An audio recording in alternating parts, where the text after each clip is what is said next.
नमस्कार दोस्तों, कैसे हैं आप सब। हमारा केदारनाथ का दर्शन कंप्लीट हो गया है। अब हम आपको लेके चल रहे हैं उस प्राचीन स्थल पर जहां पर भगवान शिव और माता पार्वती का विवाह स्वयं भगवान विष्णु और ब्रह्मा जी के समक्ष हुआ था। जी हाँ, हम बात कर रहे हैं त्रियोगी नारायण टेम्पल की, जिसे अखंड थुनी मंदिर भी कहा जाता है।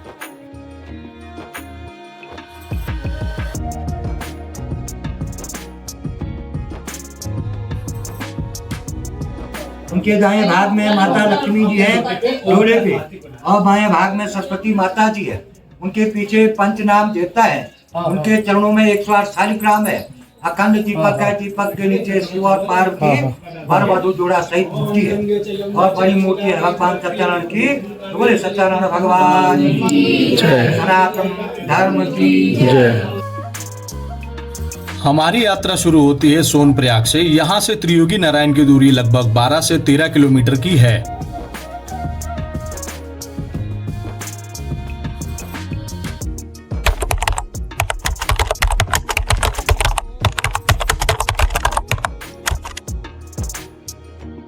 सोनप्रयाग से जैसे ही आप मंदिर की ओर बढ़ते हैं, रास्ता पहाड़ी और काफी नैरो मिलता है। एक तरफ हरी भरी वादियां, दूसरी तरफ गहरी घाटियां। हर मोड़ पर हिमाचल की चोटियां साफ दिखाई देती हैं। जैसे जैसे हम मंदिर की ओर बढ़ रहे हैं, रास्ते और भी चैलेंजिंग होते जा रहे हैं। कहीं बड़े बड़े गड्ढे, कहीं गड्ढों में भरा पानी। बाइक चलाना और भी मुश्किल हो गया है।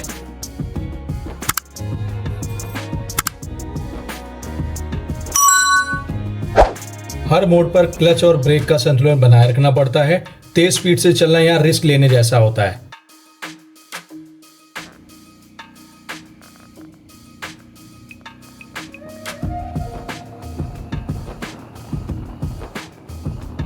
सोनप्रयाग से करीब 3 किलोमीटर के बाद काफी जंगल वाला एरिया मिलता है। यहाँ जंगली जानवर भी पाए जाते हैं। नाइट में बाइक चलाना बिल्कुल भी ठीक नहीं रहेगा। यदि आप यहाँ आते हैं तो दिन में ही ट्रेवल करें। ये जंगल का एरिया करीबन 3 से 4 किलोमीटर का होता है।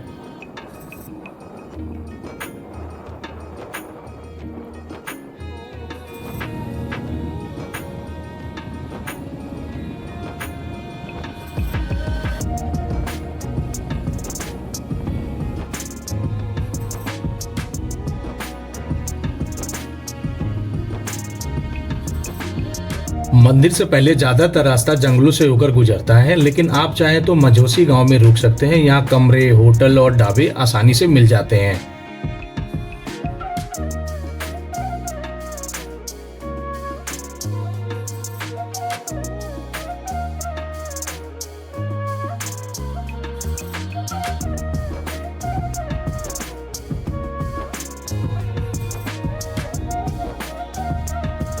मंदिर पहुंचने के पहले रास्ते पर आपको हरी भरी वादियां और प्राकृतिक नज़ारे देखने को मिलते रहते हैं। इससे आपको कभी बोरिंग नहीं लगता, बल्कि हर मोड़ पर नया अनुभव मिलता है।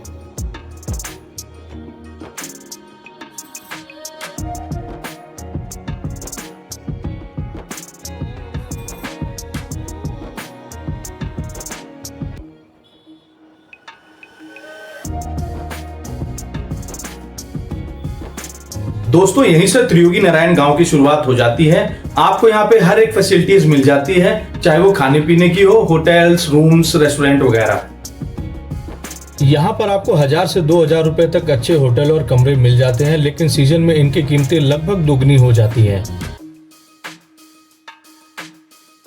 अगर आप अपनी गाड़ी से आ रहे हैं तो यहाँ पार्किंग की सुविधा उपलब्ध है, और अगर आप बाइक से आए हैं तो भीड़ कम होने पर उसे सीधे मंदिर के प्रवेश द्वार के सामने खड़ा कर सकते हैं।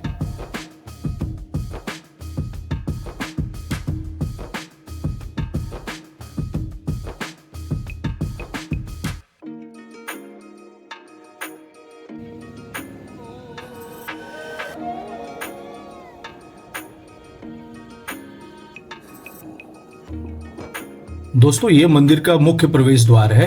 यहाँ से मंदिर करीबन 100 मीटर की दूरी पर सिचुएटेड है।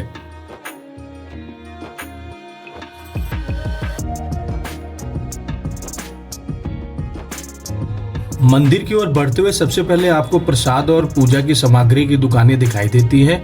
मंदिर के प्रवेश द्वार से इसकी प्राचीनता और दिव्यता का एहसास हो जाता है।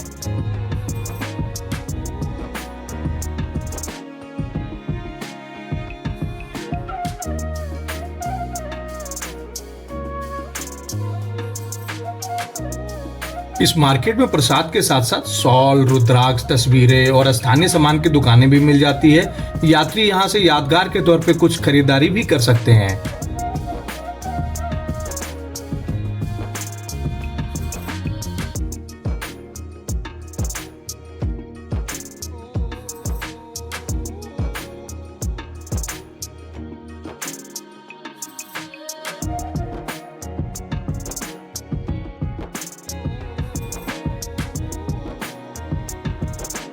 ये है वो पावन मंदिर जहां स्वयं भगवान शिव और माता पार्वती का विवाह हुआ था। आइए इसके बारे में विस्तार से जानते हैं।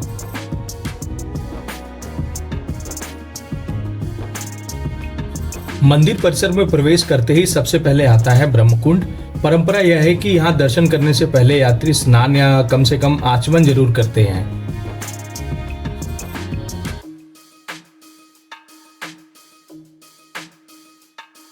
ब्रह्म कुंड के बाद अगला है रुद्र कुंड। कहा जाता है कि यह कुंड भगवान शिव को समर्पित है। यहाँ यात्री स्नान या जल स्पर्श करके अपने जीवन के सभी नकारात्मक विचारों और दोषों को दूर करने की कामना करते हैं।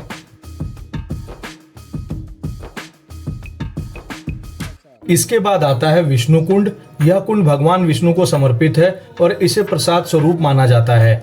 यात्रियों का विश्वास यह है कि यहाँ जल ग्रहण करने से शरीर निरोगी होता है और जीवन में सौभाग्य बढ़ता है।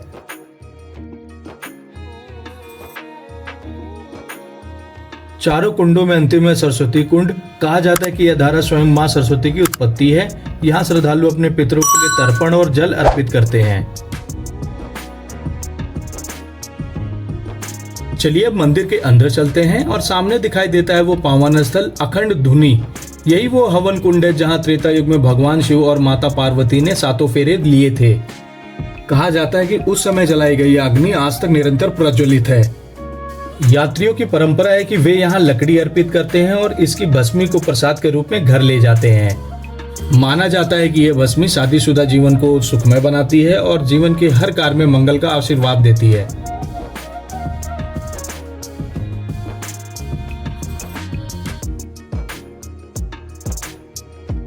दोस्तों, मंदिर के अंदर फोटोग्राफी अलाउड नहीं है।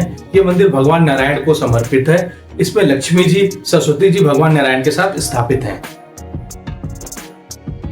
मंदिर परिसर में महालक्ष्मी कुंड भी है। कहा जाता है कि जब यहाँ भगवान नारायण के विशेष यज्ञ की स्थापना होती है तब यह कुंड खोला जाता है। यहीं पर वेद पाठी ब्राह्मण बैठ वेद पाठ और यज्ञ आहुति देते हैं।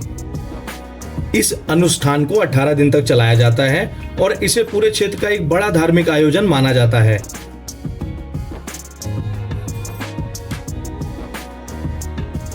मंदिर परिसर में स्थित है धर्मशिला, जिसे ब्रह्मशिला या कन्यादान शिला भी कहा जाता है। यही वो पवित्र स्थान है जहां पर्वतराज हिमालय ने माता पार्वती का कन्यादान भगवान शिव को किया था। चलिए सुनते हैं पंडित जी से उनका इस बारे में क्या कहना है। इस स्थान का नाम है त्रियुगी नारायण। त्रियुगी नारायण का मतलब है त्रिकाग्मय स्थान पे शिव और पार्वती माता का शादी। अंदर में त्रेता युग का खंड अग्नि है। वहाँ पे त्रेता युग में भगवान शंकर माँ पार्वती ने सब जैसे शादी का फेरे लेते ना, वहाँ पे माता पार्वती शंकर अखंड करता है। उसमें लकड़ी चलता है। अंदर में भगवान नारायण के दर्शन है। दूर से दर्शन होता है। ये विष्णु क्षेत्र है। बीच में विष्णु भगवान जी की मूर्ति है। उनके दाएं भाग में माता लक्ष्मी जी है घोड़े पे और बाएं भाग में सरस्वती माता जी है। उनके पीछे पंचनाम देवता है। उनके चरणों में 108 शालिग्राम है। अखंड दीपक है। दीपक के नीचे शिव और पार्वती वर वधू जोड़ा सहित मूर्ति है और बड़ी मूर्ति है भगवान सत्यानारायण की। तो बोले सत्यानारायण भगवान की जय, सनातन धर्म की जय।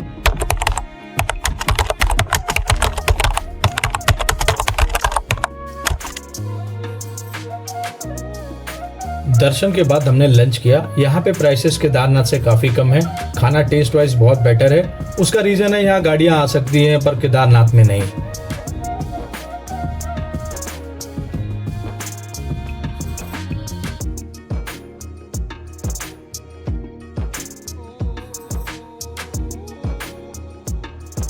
अगर आपके पास समय है तो आसपास की जगह भी घूम सकते हैं, जैसे गौरी गुफा जहां मां पार्वती ने तपस्या की थी, केदार घाटी का सबसे आखिरी गांव तोसी और व्यू पॉइंट जो मंदिर के पास में ही है। अगर आप केदारनाथ की यात्रा पर हैं तो यहाँ पर जरूर आइए। यहाँ पे दर्शन करने से आपका जीवन सुखमय होता है। आशा करते हैं आपको हमारी ये यात्रा पसंद आई होगी। वीडियो आपको पसंद आया हो तो वीडियो को लाइक करें, चैनल को सब्सक्राइब करें और दोस्तों के साथ भी शेयर करें। Thank you for watching.